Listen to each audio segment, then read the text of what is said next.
Friends, welcome to Bff Cookery. இன்னைக்கு நம்ம சேனல்ல தூதுவளை ரசம் தான் பார்க்க போறோம். சளி இருமலுக்குலாம் வந்து தூதுவளை வந்து ரொம்ப நல்லது. அந்த தூதுவளை வச்சு தான் இன்னைக்கு வந்து ரசம் பண்ண போறோம். அதுக்கு வந்து நான் ஒரு 10 தூதுவளை வந்து எடுத்திருக்கேன்.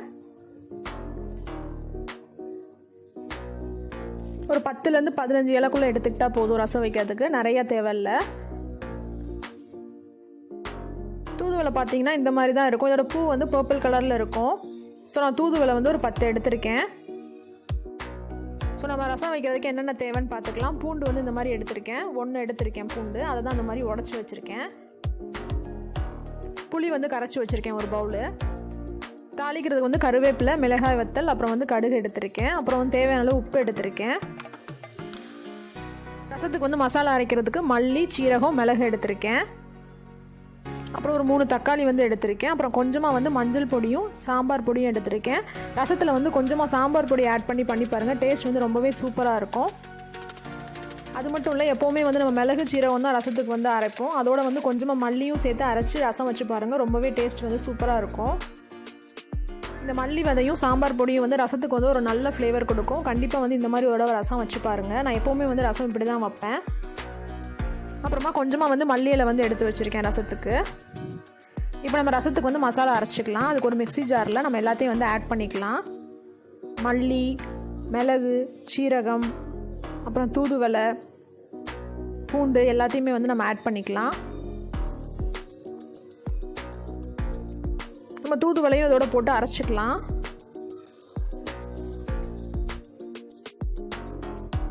இதோட நம்ம எடுத்து வச்சுருந்த சாம்பார் பொடியும் மஞ்சள் பொடியும் ஆட் பண்ணிக்கலாம். சாம்பார் பொடியும் மஞ்சள் பொடியும் நீங்கள் அரைக்கும் போதும் ஆட் பண்ணலாம். அப்படி இல்லைன்னா நீங்கள் வந்து தாளிப்பீங்க இல்லையா, அப்பையும் வந்து ஆட் பண்ணிக்கலாம். நான் வந்து அரைக்கும் போதே ஆட் பண்ணிப்பேன் எப்பயுமே. இப்போ இது எல்லாத்தையும் சேர்த்து நல்லா அரைச்சிட்டு நம்ம பார்க்கலாம்.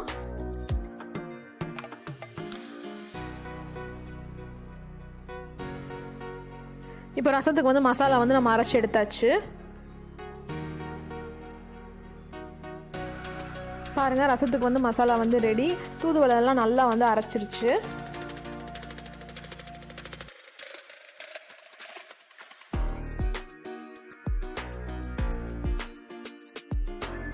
இப்போ நம்ம தக்காளியை வந்து கரைச்சி எடுத்துக்கலாம்.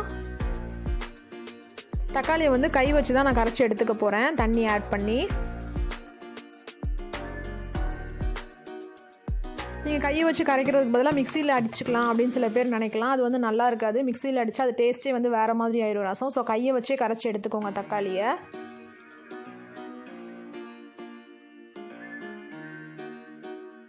அதே மாதிரி ரசத்துக்கு வந்து எப்போவுமே நல்லா பழுத்த தக்காளியை எடுத்துக்கோங்க, அப்போ தான் வந்து நல்லாயிருக்கும்.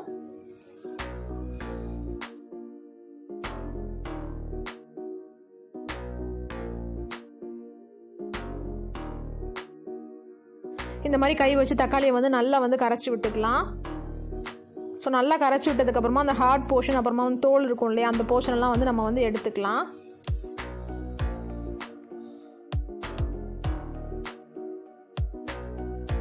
ஸோ தக்காளியை வந்து இந்த மாதிரி நல்லா கரைச்சி விட்டதுக்கப்புறமா அதோட தோல் போர்ஷன், அப்புறம் நடுவில் இருக்க போர்ஷன்லாம் எடுக்காமல் கூட விடலாம். அப்படி விட்டோம் அப்படின்னா ரசம் வந்து ரொம்ப மண்டியாக இருக்கும். ஸோ அதனால் எல்லாத்தையுமே வந்து எடுத்துடலாம்.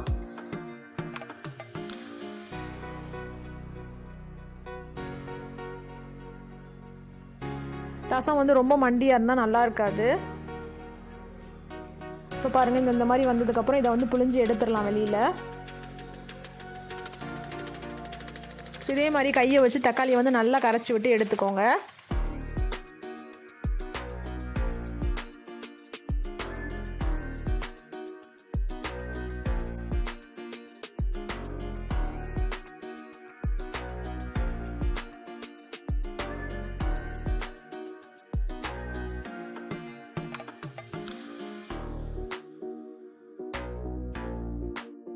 இப்போ தக்காளி வந்து நம்ம நல்லா கரைச்சி இந்த தோல் போர்ஷன்லாம் வந்து எடுத்தாச்சு. இப்போ நம்ம ஒரு பவுல் வந்து புளி ஆல்ரெடி கரைச்சி வச்சுருந்தோம் இல்லையா, அதை வந்து இதோட ஆட் பண்ணிக்கலாம்.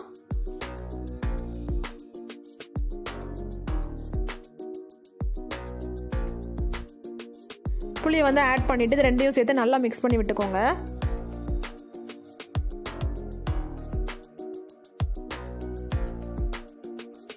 இப்போ நம்ம ரசம் செய்ய ஆரம்பிச்சுக்கலாம். ரசம் பண்ணுறதுக்கு ஒரு பேனை வந்து அடுப்பில் வச்சுக்கலாம். இதில் நான் கொஞ்சமாக வந்து நல்லெண்ணெய் வந்து ஆட் பண்ணிக்க போகிறேன்.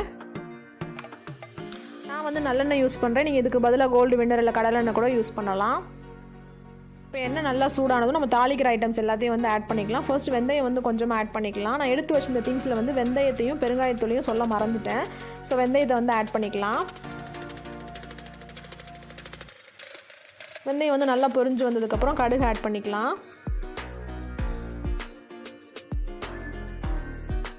கடுகு வந்து நல்லா பொரிஞ்சிருச்சு. இப்போ கொஞ்சமாக வந்து கருவேப்பிலை ஆட் பண்ணிக்கலாம். இதோட மிளகாய் வத்தல் எடுத்து வச்சிருந்தேன் இல்லையா, அதையும் வந்து ஆட் பண்ணிக்கலாம். நான் வந்து 2 மிளகாய் வத்தல் வந்து ஆட் பண்ணியிருக்கேன். இது எல்லாத்தையும் சேர்த்து நல்லா மிக்ஸ் பண்ணி விட்டுக்கலாம்.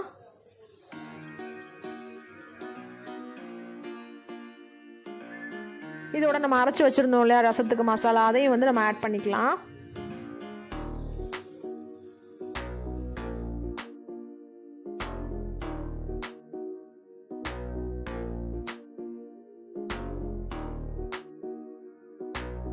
ஸோ மசாலா எல்லாத்தையும் ஆட் பண்ணதுக்கப்புறமா எண்ணெயிலே வந்து நல்லா வதக்கி விட்டுக்கலாம். மசாலாவுக்கு தேவையான அளவு உப்பு ஆட் பண்ணிக்கலாம். அப்புறம் கொஞ்சமாக வந்து பெருங்காயத்தூளும் ஆட் பண்ணிக்கலாம். இது எல்லாத்தையும் சேர்த்து நல்லா மிக்ஸ் பண்ணி விட்டுக்கலாம். ஃபஸ்ட்டே வந்து ரசத்துக்கு தேவையான மொத்த உப்பையும் ஆட் பண்ண வேணாம். மொத்தமாக ஆட் பண்ணோம் அப்படின்னா ரசத்தோட டேஸ்ட்டே வந்து மாற்றிடும், ஒரு மாதிரி கரிக்கிற மாதிரி ஆயிரும். ஸோ ஃபஸ்ட்டு இந்த மசாலாவுக்கு தேவைப்படுற கொஞ்சம் உப்பு மட்டும் ஆட் பண்ணிவிட்டு லாஸ்ட்டு ரசம் கொதிக்கும் இல்லையா, அப்போ வந்து மொத்தமாக உப்பு ஆட் பண்ணிக்கலாம். லாஸ்ட்டாக வந்து ரசம் வந்து கொதிச்சு நம்ம இறக்குவோம் இல்லையா, அப்போ வந்து நம்ம மொத்த உப்பையும் வந்து ஆட் பண்ணிக்கலாம். இப்போ இந்த மசாலா வந்து நல்லா வந்து வதக்கி விட்டாச்சு. இப்போ நம்ம கரைச்சி வச்சுருக்க தக்காளி புளி தண்ணியை வந்து ஆட் பண்ணிக்கலாம்.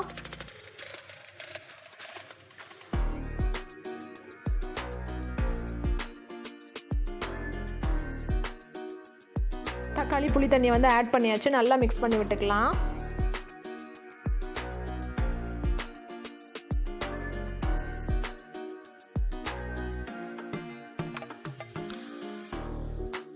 இப்போ இந்த தக்காளி புளி தண்ணியை வந்து மசாலாவோட நல்லா மிக்ஸ் பண்ணதுக்கப்புறமா நம்ம எடுத்து வச்சிருந்தோம் இல்லையா கொத்தமல்லி இலை, அதை வந்து ஆட் பண்ணிக்கலாம்.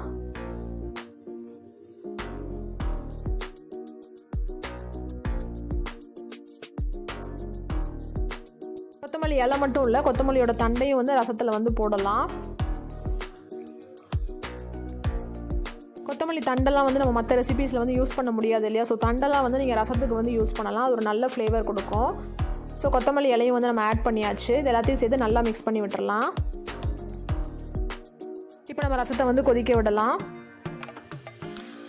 கொதிக்கிறதுனா ரசத்தை வந்து மலன்னு வந்து கொதிக்க விடக்கூடாது. அது ரசத்தோட டேஸ்ட் வந்து மாற்றி இந்த மாதிரி நுர லைட்டாக வர ஆரம்பிக்கும் இல்லையா, அதுதான் வந்து கரெக்டான ஸ்டேஜ். அப்போ வந்து நம்ம ரசத்தை வந்து ஆஃப் பண்ணிடணும். ரசம் வந்து நமக்கு ரெடி ஆயிடுச்சுன்னு அர்த்தம். ஸோ அந்த ஸ்டேஜில் தான் நம்ம உப்பு வந்து ஆட் பண்ணணும்.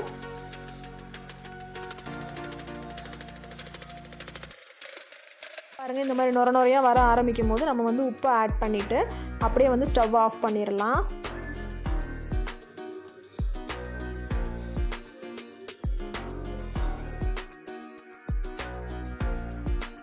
உப்பு ஆட் பண்ணதுக்கப்புறமா நம்ம ரசத்தை வந்து நல்லா மிக்ஸ் பண்ணி விட்டுக்கலாம்.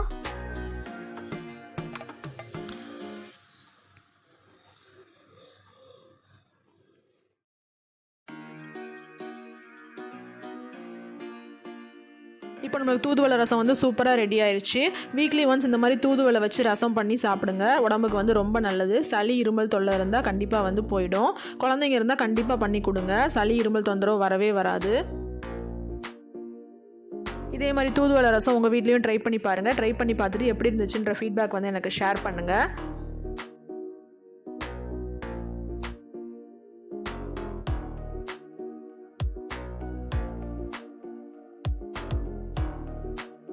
இப்போ தான் என்னோட சேனலை ஃபர்ஸ்ட் டைம் பார்க்குறீங்க அப்படின்னா மறக்காமல் சப்ஸ்கிரைப் பண்ணிக்கோங்க. பக்கத்தில் இருக்க பெல் ஐக்கானையும் கிளிக் பண்ணிக்கோங்க. அப்போ தான் நான் போடுற வீடியோஸ் எல்லா நோட்டிஃபிகேஷன்ஸும் உங்களுக்கு வரும். இந்த வீடியோ உங்களுக்கு பிடிச்சிருந்ததுன்னா லைக் பண்ணுங்கள், ஷேர் பண்ணுங்கள், கமெண்ட் பண்ணுங்கள். தேங்க்ஸ் ஃபார் வாட்சிங். Eat healthy, stay healthy. Ta ta, பாய்.